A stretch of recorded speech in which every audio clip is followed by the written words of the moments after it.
فهم النسب المالية وتطبيقها في البيزنس حاجة أساسية جدا في المحاسبة الإدارية، لأنها بتساعد الإدارة تحلل الأداء وتاخد قرارات أفضل.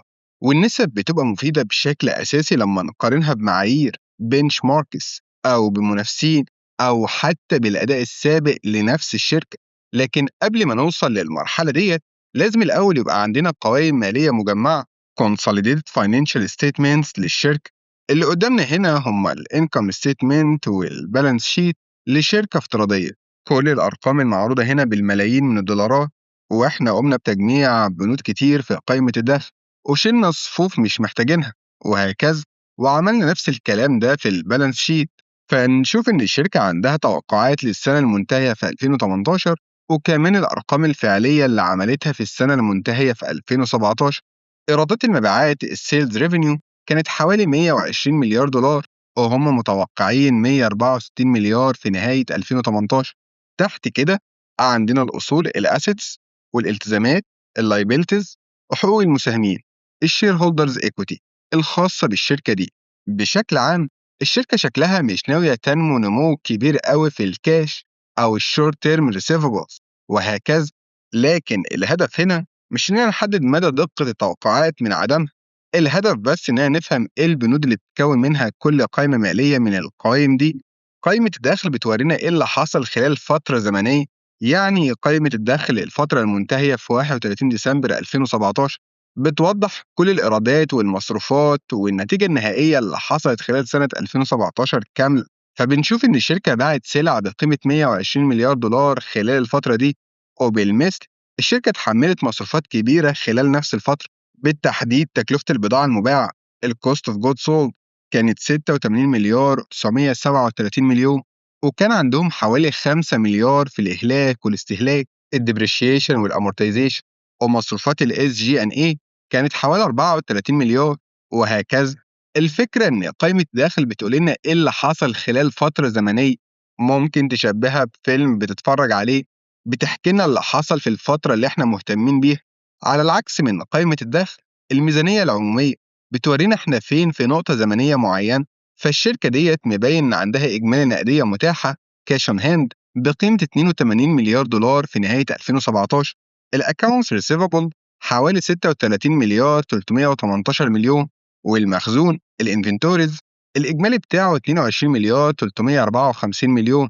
وبالتالي إجمالي الأصول المتداولة التوتال كارنت أسيتس وصل تقريبا ل 141 مليار دولار.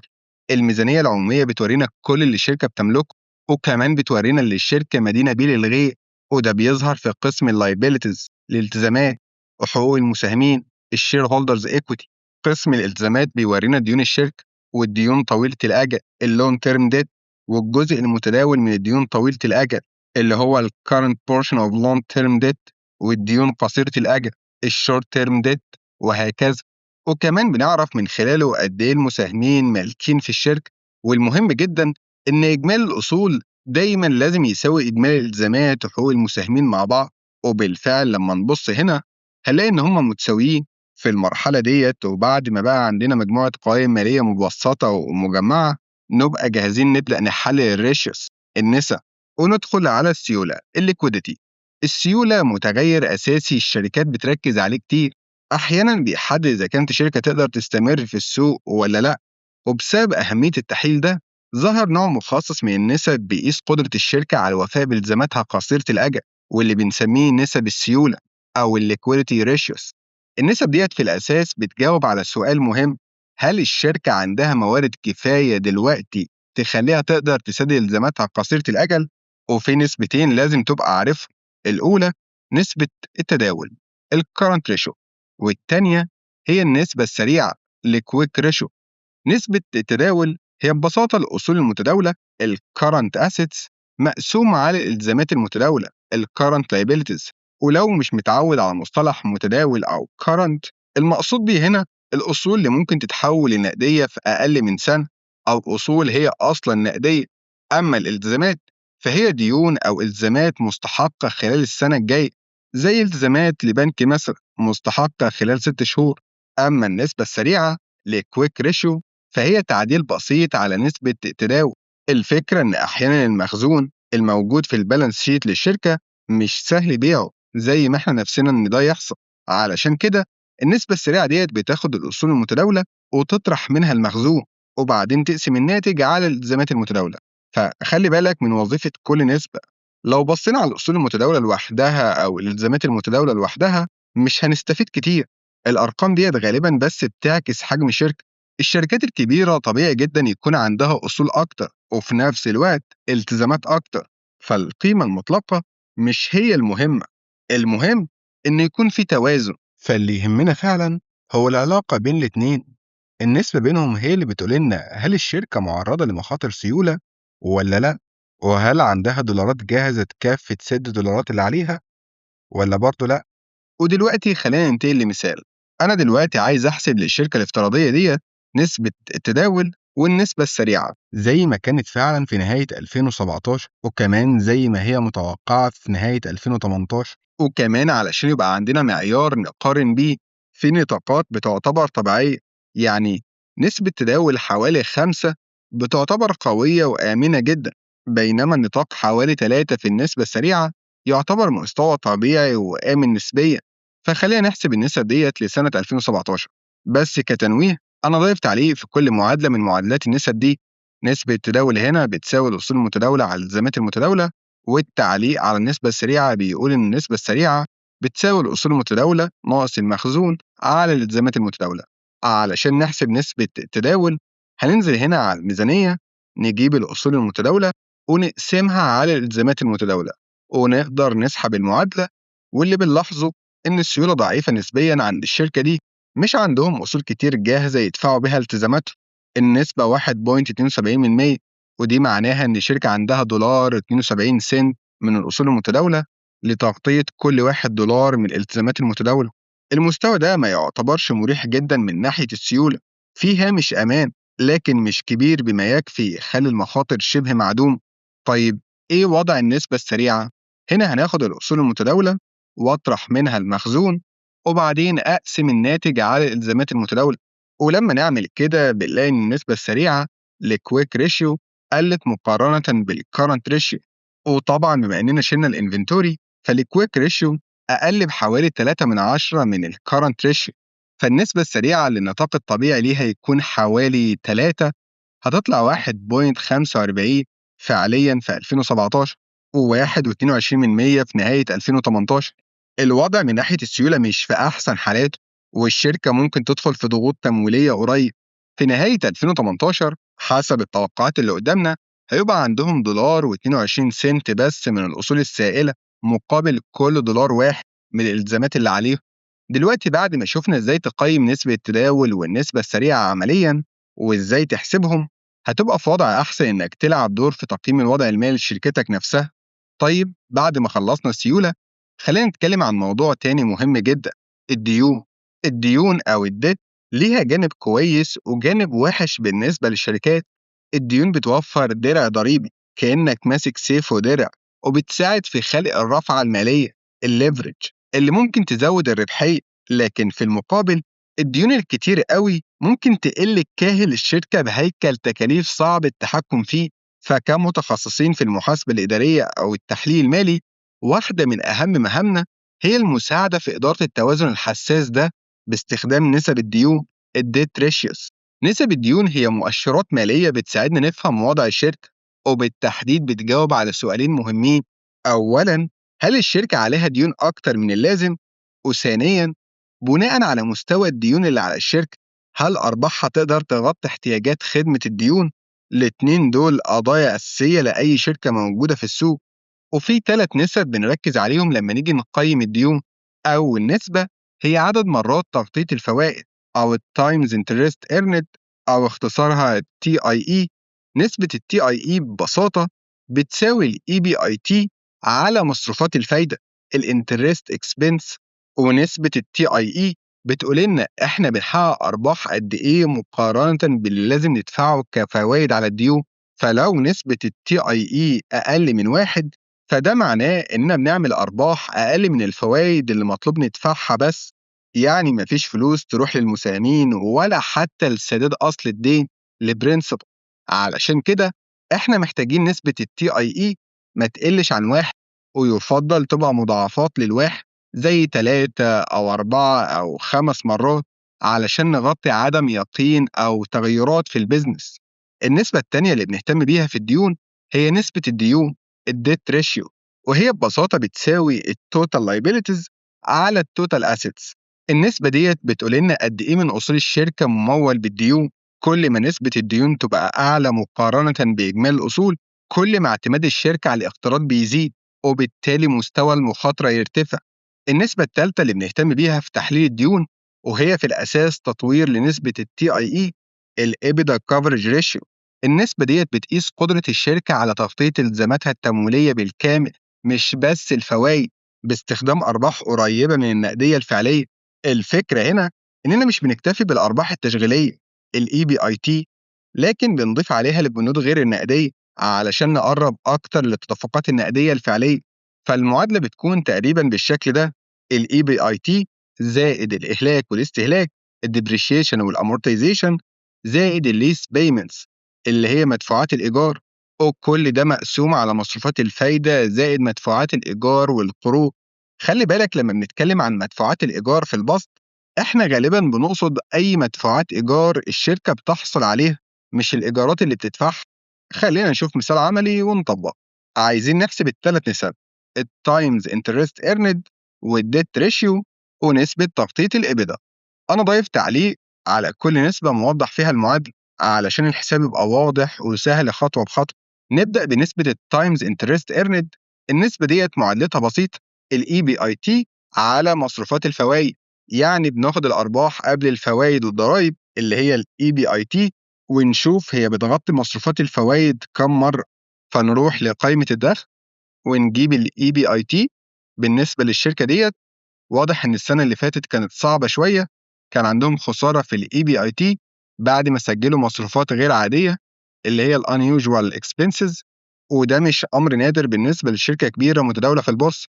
كتير بيحصل إن تظهر مصروفات استثنائية لمرة واحدة، أو يحصل تباطؤ اقتصادي، أو حتى السوق يتحرك ضدك لفترة معينة فتظهر خسائر مؤقتة.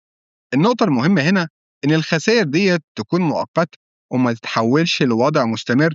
النتيجة اللي ظهرت قدامنا إن الشركة عندها نسبة TIE بقيمة -2.2%. النسبة السالبة معناها إن الشركة مش بس مش قادرة تدفع الفوايد من أرباحها التشغيلية، ده كمان عندها خسارة تشغيلية. ولو الوضع استمر، الشركة فعلًا هتواجه ضغوط مالية حقيقية، لكن الصورة مش كاملة غير لما نبص على التوقعات. النسبة السالبة ديّة معناها إن الشركة مش بس مش قادرة تغطي الفوايد من أرباحها التشغيلية، ده كمان عندها خسارة تشغيلية. ولو الوضع استمر على كده، الشركة فعلًا هتواجه ضغوط مالية حقيقية، لكن الصورة مش كاملة غير لمّا نبُص على التوقعات. فالشركة متوقعة إن الأرباح تتحسن بقوة خلال السنة دي، وعلى أساس التوقعات ديّة نسبة الTIE متوقعة ترتفع ل4.41% مرة، وده معناه إن الأرباح التشغيلية هتكون 4 مرات قيمة الفوائد المستحقة. يعني ببساطة، من وضع غير مريح إطلاقًا لهامش أمان قوي نسبيًا لو التوقعات ديّة حصلت فعلًا. بعد كده ننتقل لنسبة الديون الdebt ratio. نسبة الديون بتساوي إجمالي الالتزامات على إجمالي الأصول على مستوى كل الصناعات.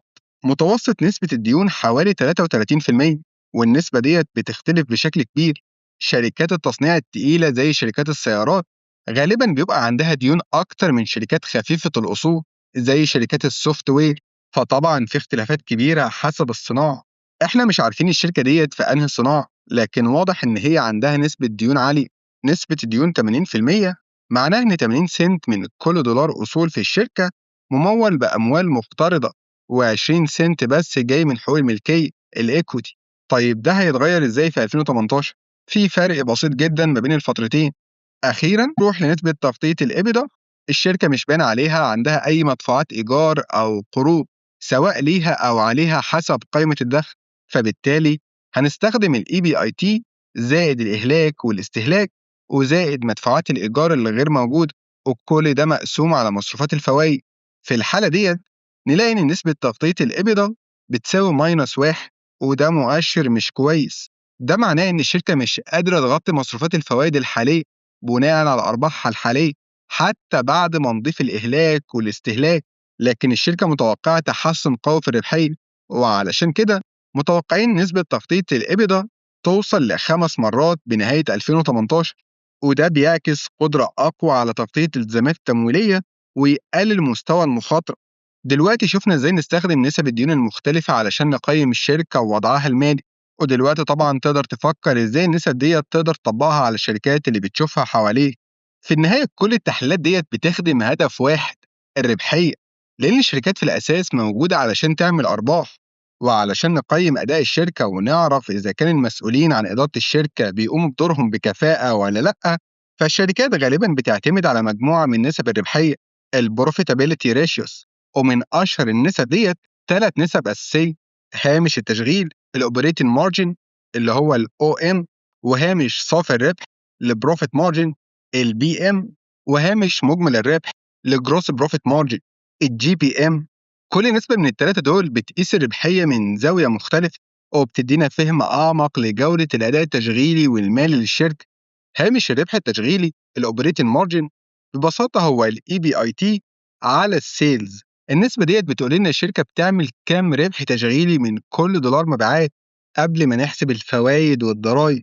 أما هامش الربح للبروفيت مارجن، واللي أحيانا بيتسمى النت بروفيت مارجن، فهو الصافي الدخل النت انكم على السيلز. ودي بتوضح الشركة بتحتفظ بكام سنت صافي من كل دولار مبيعات بعد كل المصروفات بما فيهم الفوائد والضرائب. الفرق الأساسي إن هامش التشغيل بيركز على كفاءة التشغيل بس، أما هامش صافي الربح فده بيقيس النتيجة النهائية بعد كل التكاليف. أما هامش مجمل الربح فهو بيساوي المبيعات ناقص تكلفة البضاعة المباعة على المبيعات، والنسبة ديت بتقيس قد إيه الشركة بتعمل ربح من نشاطها الأساسي قبل ما نحسب المصاريف التشغيلية والإدارية والتمويلية. بمعنى بسيط، هي بتقول لنا الشركة بتحتفظ بكام سنت من كل دولار مبيعات بعد ما تخصم تكلفة إنتاج أو شراء البضاعة بس. والتلات نسب دول في الأساس بيقيسوا نفس الفكرة: قد إيه الشركة قادرة تولد أرباح مقارنة بإيرادات المبيعات. وعلشان كده التلاتة دول بيعتبروا مؤشرات قوية لقياس الربحية. لكن الفرق الحقيقي بينهم مش في الهدف، الفرق في المستوى اللي بنقيس عنده الربحية. هل بنقيس الربح في مرحلة مبكرة نسبيا قبل ما ناخد في الاعتبار مصروفات البيع والعمومية والإدارية أو المصروفات الغير عادية ال unusual expenses، ولا بننزل لمستوى أعمق بعد ما نحسب كل حاجة: ضرائب الدخل مدفوعات الفوائد وكل المصروفات التانية، ونشوف في الآخر الشركة احتفظت بكام صافي فعلا؟ خلينا نشوف إزاي نطبق ده عمليا باستخدام مثال حقيقي. اللي قدامنا هنا 3 مؤشرات مختلفة لهوامش الربح: operating margin، profit margin، gross margin. وضايف تعليق تحت كل واحدة فيهم موضح معادلة الحساب علشان الموضوع يبقى سهل ومباشر أثناء التطبيق. فخلينا نبدأ نحسب النسب ديت للشركة اللي قدامنا، ونشوف كل واحدة فيهم هتقول لنا إيه عن مستوى الربحية. ونبدأ بهامش التشغيل الأوبريتنج مارجن. المعادلة بسيطة: بيساوي الاي بي اي تي على المبيعات. لكن بالنسبة للشركة ديت السنة اللي فاتت كان صعبة، يعني عملت خسائر على مستوى الاي بي اي تي، وعلشان كده طبيعي جدا ان هامش التشغيل يطلع سالب. فالنسبة السالبة هنا مش مفاجأة، هي مجرد انعكاس مباشر للخسارة التشغيلية. خلينا نظبط تنسيق كل القيم ديت علشان تبقى متناسقة. هعمل كده ان اظلل كل الخلايا واضغط كنترول 1، وبعدين اغير التنسيق علشان يكون رقم، واخلي الارقام السالبة باللون الاحمر وتكون ما بين قوسين. اللي بنشوفه هنا ان هامش التشغيل السنة اللي فاتت كان ماينس 8%، يعني سالب 8%. اما هامش الربح للبروفيت مارجن فهيكون ببساطة صافي الدخل على المبيعات. لما نحسب الرقم ده هنلاقي إن الوضع أسوأ شوية، يعني بعد ما ناخد في الاعتبار ضرايب الدخل الشركة خسرت 11% من المبيعات. وأخيرا نيجي لهامش مجمل الربح للجروس بروفيت مارجن، وده أعلى مستوى لهامش الربح لأنه ما بياخدش في الاعتبار أي مصروفات اس جي ان اي. فهنطرح تكلفة البضاعة المباعة الكوجز من المبيعات ونقسم الناتج على المبيعات. واللي بنلاحظه إن قبل ما نحسب أي مصروفات تشغيلية أو إدارية الشركة عندها هامش ربح 28% حسب المؤشر ده. بالمقارنة بالمعايير العامة في الاقتصاد ككل، ربحية الشركة ديت ضعيفة نسبيا في ال3 مؤشرات، لكنها ضعيفة بشكل خاص في هامش التشغيل وهامش صافي الدخل. وخلينا نشوف الوضع هيبقى ازاي في 2018. الشركة متوقعة تحسن قوي في الربحية، وبناء على التوقعات ديت واضح إن الإدارة متوقعة تحسن ملحوظ في الأداء، وبالتالي ارتفاع في هامش التشغيل وهامش صافي الربح بالشكل المناسب. كمان هامش مجمل الربح متوقع يتحسن بشكل واضح، وده معناه إن الشركة شايفة إن قدرتها على تحقيق أرباح من نشاطها الأساسي هيبقى أقوى. فاتساع الهوامش دايما إشارة إيجابية لأي بزنس، لأن ده معناه كفاءة أعلى أو تسعير أقوى أو تحكم أفضل في التكاليف. لكن في نفس الوقت الصورة ليها جانب تاني، لو الشركة ما قدرتش تحقق التوقعات اللي أعلنتها رد الفعل ممكن يبقى قوي جدا. المساهمين ممكن يفقدوا الثقة، والمقرضين ممكن يقلقوا من مستوى المخاطرة، وساعتها الضغط المالي والسوقي هيزيد. كل ما التوقعات تعلى سقف المخاطرة بيعلى معاها. ودلوقتي شفنا ازاي بنطبق نسب الربحية. الخطوة الجاية جرب تطبق النسب ديت على الشركة اللي انت شغال فيها. طيب، بعد ما شفنا الصورة الكبيرة خلينا ندخل جوه الشركة ونشوف التفاصيل، وبكده هندخل على النسب التشغيلية الاوبريشنال ريشيوس. ودي بتساعد مدير الشركات ان هم يدخلوا في التفاصيل ويفهموا انهي جوانب ماشية كويس وانهي جوانب محتاجة اهتمام اكتر. فخلينا نبص على اهم النسب التشغيلية. من اهم النسب التشغيلية اللي ممكن تهمك معدل دوران المخزون اللي هو الانفنتوري تيرن اوفر، وعدد ايام المبيعات الغير محصلة اللي هو الدايز سيلز اوتستاندنج او الدي اس او. كل واحدة فيهم بتقيس جانب مختلف من كفاءة التشغيل. يعني معدل دوران المخزون الانفنتوري تيرن اوفر بيقول لنا الشركة بتبيع وتجدد مخزونها قد ايه بسرعة، ولو المعدل ده منخفض ده ممكن يكون مؤشر ان عندها تضخم في المخزون. بمعنى ابسط، هل الشركة بتنتج او تشتري كميات كبيرة لكن المنتجات ديّة ما بتتباعش بالسرعة الكافية؟ لو الإجابة فده معناه فلوس محبوسة في مخزون راكن، وممكن يؤدي لمشاكل في السيولة أو خساير بسبب تقادم المنتجات. فمخزون بطيء الحركة مش بس مشكلة تشغيلية، ده كمان ضغط مالي غير مباشر. وخليك دايمًا فاكر إن لما شركة تمسك مخزون كبير أوي ده معناه إن هي بتستخدم رأس مال بشكل غير كفء. فكل وحدة مخزون زيادة عن الحاجة هي فلوس متجمدة بدل ما تكون مستثمرة في حاجة تانية بتولد عائد. يعني كل ما المخزون يكبر كل ما الشركة تحتاج رأس مال أكبر علشان تموله، وده بيضغط على السيولة ويقلل كفاءة استخدام الموارد. لكن في نفس الوقت الشركة ما ينفعش تقلل المخزون زيادة عن اللزوم، هي عايزة مستوى مخزون يكفي يلبي أي زيادة مفاجأة في الطلب من غير ما يبقى عندها مخزون راكن يستهلك رأس المال ويقلل الكفاءة. فالإدارة الشاطرة مش إن تقلل المخزون وخلاص، لكن تكون عندها استعداد كامل للسوق بدون إهدار في رأس المال. يعني القدرة على تلبية الطلب بكفاءة بدون تجميد غير ضروري لرأس المال في المخزون. معدل دوران المخزون الانفنتوري تيرن اوفر بيساعدنا نقيس مدى كفاءة الشركة في إدارة مخزونها، وهل بتبيع وتجدد المخزون بسرعة ولا لأ. أما عدد أيام المبيعات الغير محصلة الدي سيلز اوتستاندنج أو الدي اس او فبيتحسب كالتالي: الدي اس او بيساوي الريسيفبلز على الافريج سيلز بير داي. النسبة ديت بتقيس الشركة بتاخد قد إيه وقت علشان تحصل فلوسها من العملاء. بمعنى أبسط، هل الشركة عندها كفاءة إن هي تحصل مستحقاتها من العملاء ولا الفلوس بتفضل معلقة فترة طويلة؟ معظم الشركات الكبيرة خصوصا شركات التعاملات ما بين الشركات اللي هي البي تو بي بتبيع بشروط سداد. يعني العميل بياخد مهلة 30 يوم أو 60 يوم أو 15 يوم أو أي مدة متفق عليها قبل ما يدفع. فكل ما عدد الأيام ده يزيد عن الطبيعي كل ما ده معناه إن الفلوس محبوسة فترة أطول، وده بيأثر على السيولة وكفاءة التشغيل. الشركة ممكن تكون بتبيع كتير لكن لو ما حصلتش بسرعة السيولة هتفضل تحت ضغط. لما نبص على نسب الريسيفبلز إلى متوسط المبيعات اليومية إحنا كده بنحسب فعليا عدد أيام المبيعات المعلقة في الزمن المدينة. بمعنى تاني، الفلوس اللي الشركة باعت بيها ولسه ما حصلتهاش تمثل كام يوم من المبيعات.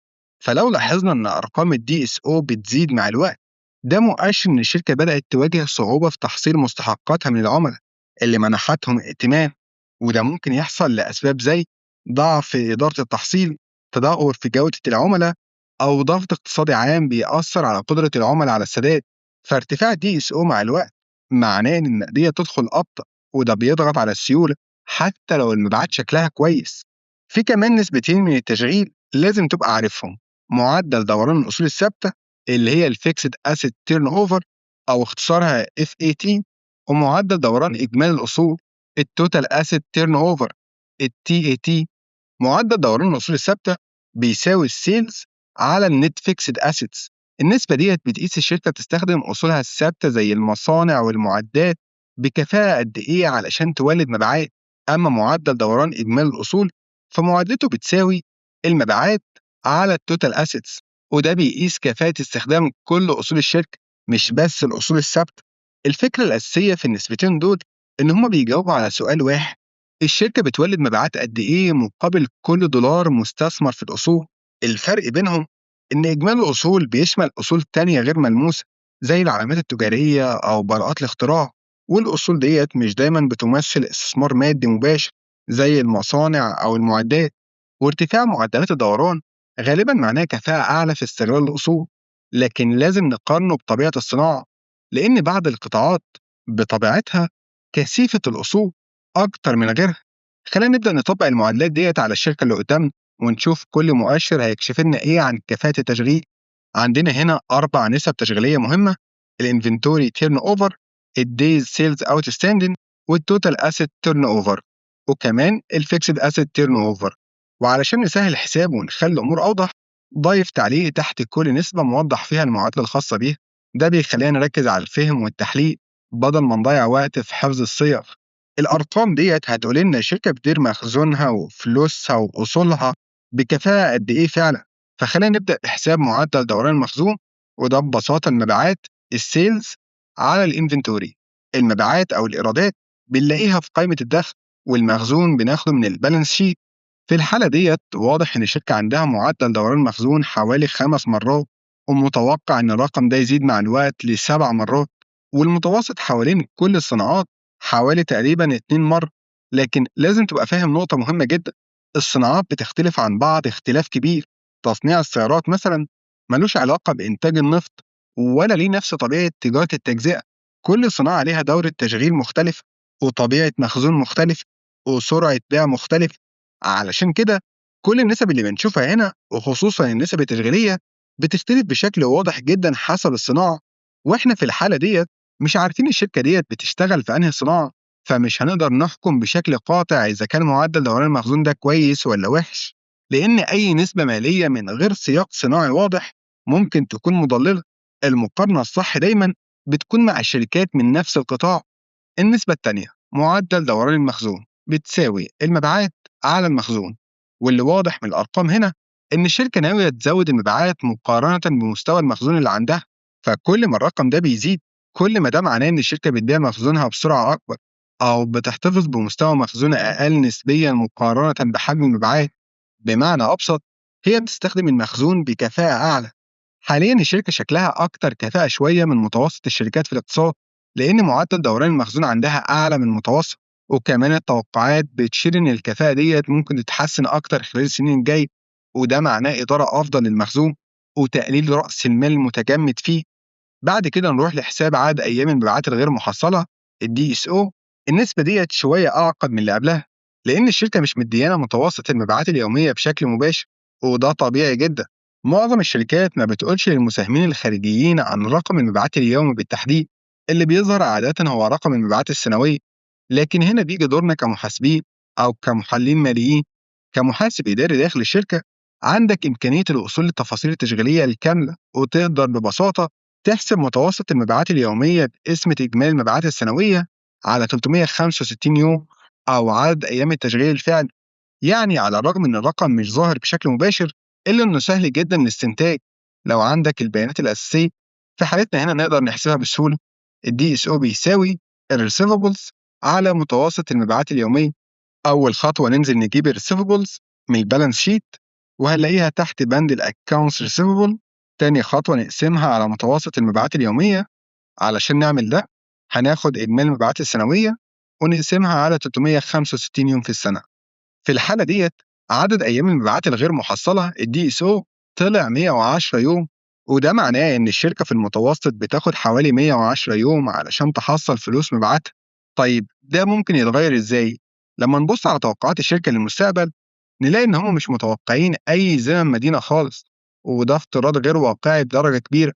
معناه إما إن الشركة هتشدد شروط البيع بشكل قوي جدا، أو إنها هتلغي البيع بالآجل تماما، وده نادرا جدا في أغلب الصناعات، خصوصا زي ما قلت لك في شركات البي تو بي. علشان كده ما نقدرش ناخد التوقع ده كحقيقة مؤكدة أو نتيجة مضمونة. بشكل عام رقم 110 يوم دي اس او يعتبر أقل كفاءة نسبيا من متوسط الاقتصاد في معظم القطاعات. احنا دايما نفضل رقم دي اس او أقل، لأن ده معناه إن الشركة بتحاول مبيعاتها النقدية أسرع، وبتحصل فلوسها بكفاءة أعلى، وبالتالي بتقلل الضغط على السيولة. باختصار، الشركة ممكن تزود المبيعات، لكن لو التحصيل بطيء النمو ده ممكن يبقى عبء بدل ما يكون قوة. بعد كده نحسب معدل دوران إجمالي الأصول، وده بيساوي المبيعات على إجمالي الأصول. فنجيب رقم المبيعات من قائمة الدخل ونقسمه على إجمالي الأصول، الناتج بيساوي 26%. نشوف بقى ده هيتغير إزاي مع الوقت. متوقع إن هو يزيد ل 37%. يعني الشركة دلوقتي مش بتولد مبيعات كبيرة مقارنة بقيمة أصولها، لكن متوقعين تحسن مع الوقت. خلينا نشوف الوضع مع الأصول الثابتة. نفس المبيعات بس بنقسمها على الأصول الثابتة. يعني هنستبعد الأصول الغير ملموسة اللي هي الانتنجبل assets والجود ويل، وصافي الأصول غير الملموسة التانية اللي هي النت أذر intangibles. فهجمع الأصول المتداولة الكرنت assets مع الممتلكات والآلات والمعدات. ممكن نضيف أرقام تانية، بس من غير ما نعرف تفاصيل أكتر عن الشركة صعب جدا نحدد بنود زي اللاند أند improvements. فدلوقتي هنلتزم بالنت بي بي إي.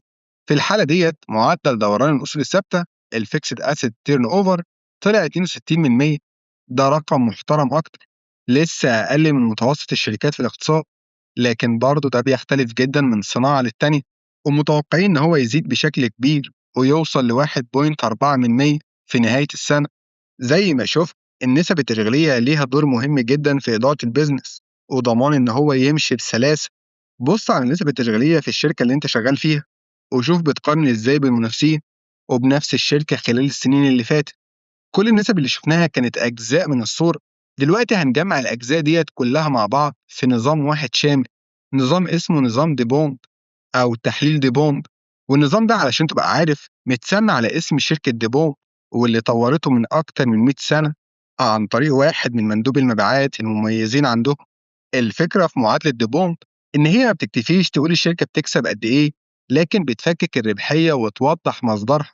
يعني بتجاوب على أسئلة زي: هل الربح جاي من هامش ربح عالي، ولا من كفاءة استخدام الأصول، ولا من استخدام الرافعة المالية؟ معادلة ديبونت بتوري شركة مصدر أرباح، وكمان بتوضح إزاي أي تحسين تشغيلي ممكن ينعكس مباشرة على الربحية. فديبونت نظام بيكشف المحرك الحقيقي ورا العائد على حقوق الملكية اللي هو ال ROE. وخلينا نشوف النظام ده بيشتغل إزاي. تحليل ديبونت مبني على مقياس أساسي جدا في عالم الفاينانس، وهو العائد على حقوق الملكية ال ROE اللي هو Return on Equity. السؤال اللي ال ROE بيجاوب عليه بسيط: الشركة بتولد كام ربح مقابل كل دولار مستثمر من المساهمين؟ ودوبونت بيقسم الإجابة لثلاث أجزاء واضحة: البروفيت مارجن، والتوتال أسيت تيرن أوفر، والإيكويتي مالتبلاير. يعني العائد على حقوق الملكية بيتكون من قد إيه الشركة بتحقق ربح من كل دولار مبيعات، ده الربحية. قد إيه الشركة بتستخدم أصولها كفاءة علشان تولد مبيعات، ودي الكفاءة التشغيلية. وقد إيه الشركة بتعتمد على الرافعة المالية اللي هو التمويل بالديون. فلو ال ROE عالي لازم يكون جاي من واحد من التلاتة دول، أو مزيج ما بينهم. ودي قوة نظام ديبون، بيفكك الرقم الكبير وبيقول لك بالظبط مصدره إيه. هامش الربح هو صافي الدخل على المبيعات، ومعدل دوران إجمالي الأصول هو المبيعات على إجمالي الأصول، ومضاعف حقوق الملكية بيساوي إجمالي الأصول على حقوق الملكية العادية. ولو لاحظت حاجة مهمة جدا، لما نضرب الثلاث عناصر دول في بعض حسابيا، المبيعات هتتلغي مع المبيعات، وإجمالي الأصول هيتلغي مع إجمالي الأصول، وفي الآخر هيتبقى لينا العائد على حقوق الملكية اللي هو صافي الدخل على حقوق الملكية العادية اللي هو النت انكم تو كومن equity. وده فعلا التعريف الأساسي لل ROE أو المعادلة الأساسية. لكن برضه عشان تبقى عارف، القيمة الحقيقية للنسخة الموسعة من معادلة ديبون مش في النتيجة النهائية، القيمة في التفكيك. المعادلة ديّة بتورّينا مصدر العائد، هل جاي من هامش ربح عالي، والّا من كفاءة أكبر في استخدام الأصول، والّا من استخدام أكبر للرافعة المالية؟ وده طبعًا بيدّي الإدارة خريطة واضحة للتحسين. لو عايزين نزوّد الROE نشتغل على أنهي عنصر تحديدًا؟ خلّينا نشوف ده مثال عملي. عندنا هنا مجموعة نسب حسبناها للشركة، ولو لاحظت وطبعًا إحنا ضايفين تعليق بيوضح إن معادلة دوبونت للROE بيساوي هامش الربح في معدل دوران إجمالي الأصول في إجمالي الأصول على حقوق الملكية العادية. في حالتنا نقدر نحسب المعادلة ديّة للشركة لسنة 2017 وسنة 2018. علشان نحسب معادلة دوبونت هناخد معدل دوران إجمالي الأصول ونضربه في هامش الربح في إجمالي الأصول على حقوق الملكية العادية. يعني هنستخدم إجمالي الأصول على حقوق الملكية العادية، والنتيجة اللي بنطلع بيها إن العائد على حقوق الملكية طلع سالب. وده مش مفاجأة كبيرة لما نبص على الأداء الاقتصادي للشركة للسنة اللي فاتت، ما كانش قوي جدا. خلينا ننسق الأرقام ديت شوية علشان تبقى أسهل في القراية. هظلل الخلايا وأضغط كنترول 1 وبعدين أغير التنسيق لرقم بعلامتين عشريتين وأخلي الأرقام السالبة باللون الأحمر وبين قوسين. اللي بنشوفه إن العائد على حقوق الملكية للشركة في 2017 كان سالب 18%. طيب ده هيبقى إزاي في 2018؟ الشركة طبعا متوقعة تحسن قوي في الربحية، وعلشان كده متوقعين إن العائد على حقوق الملكية في 2018 يرتفع ل 30%. طيب الرقم ده جاي منين؟ جزء منه مرتبط بالنمو ومعدل دوران إجمالي الأصول، وجزء تاني مرتبط بالنمو في هامش الربح، وجزء كمان مرتبط بالتغيرات في إجمالي الأصول. المعادلة بتقول إننا عايزين نرفع الثلاث عناصر: أعلى هامش ربح ممكن، أعلى معدل دوران إجمالي الأصول ممكن، وأعلى نسبة أصول لحقوق ملكية عادية، الإيكويتي مالتبلاير. يعني ببساطة نزود الربحية، نحسن كفاءة استخدام الأصول، ونستخدم الرافعة المالية بشكل أفضل. وبالتحديد واحدة من أكثر الطرق المنتشرة لتحسين العنصر الأخير مضاعف حقوق الملكية إن الشركة تقلل مستوى حقوق الملكية العادية مقارنة بإجمالي الأصول، وده غالبا بيتم عن طريق زيادة الديون. لأن لما الشركة تمول جزء أكبر من أصولها بالديون بدل حقوق الملكية، فنسبة التوتال أسيتس على الكومن إيكويتي بتزيد، وبالتالي الROE يرتفع. لكن هنا نقطة حساسة جدا: زيادة الرافعة المالية ممكن ترفع الROE، لكنها في نفس الوقت بتزود المخاطر. نقدر نزود الديون وده هيقلل حقوق الملكية العادية نسبيا، وبالتالي يرفع مضاعف حقوق الملكية ويرفع معاه الROE. لكن الزيادة ديت مش مجانية، هي بتيجي على حساب ارتفاع المخاطر المالية على الشركة، وساعتها ما ينفعش نبص على ROE لوحده. لازم نبدأ نراجع مؤشرات المخاطر بعناية، زي نسبة تغطية الإبدا، نسب الديون، ونسب عدد مرات تغطية الفوائد، التايمز انترست ايرنت. لأن أي ارتفاع في الرافعة المالية لازم يكون مدعوم بقدرة قوية على خدمة الديون. كل العوامل ديت بتلعب دور أساسي في تحقيق التوازن داخل الشركة وضمان أقصى كفاءة ممكنة. وكمتخصص في المحاسبة الإدارية ده دور محوري بالنسبة ليك. دورك إنك ما تكتفيش بحساب النسب، لكن تستخدمها كأداة توجيه وتنصح المسؤولين عن إدارة الشركة، وتساعدهم إن هم يحققوا أعلى عائد ممكن على حقوق الملكية، وفي نفس الوقت تحافظ على توازن صحي ما بين الربحية والمخاطر. لأن تعظيم ال ROE من غير ما ناخد بالنا من مخاطر الديون أو من ضعف حقوق الملكية في الميزانية ممكن يعرض الشركة لمخاطر كبيرة على المدى الطويل.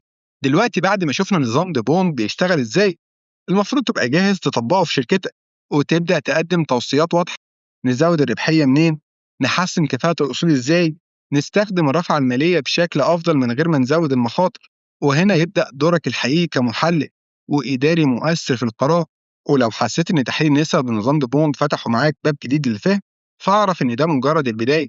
على القناة عندنا فيديوهات قوية جدا في التحليل المالي والنمذجة المالية، بنشرح فيها إزاي تبني نموذج مالي كامل خطوة بخطوة، وإزاي تحلل الشركات بشكل احترافي زي المحللين الكبار. وكمان في كورسات مدفوعة متعمقة في التحليل المالي والنمذجة المالية، مناسبة سواء كنت طالب أو محاسب أو محلل مالي، أو حتى لو كنت صاحب بيزنس. فلو حابب تعرف تفاصيل أكتر عن كورسات ابعت لي رسالة على الواتساب وهبعت لك كل تفاصيل. مستني رسالتك. أشوفك الفيديو اللي جاي. سلام.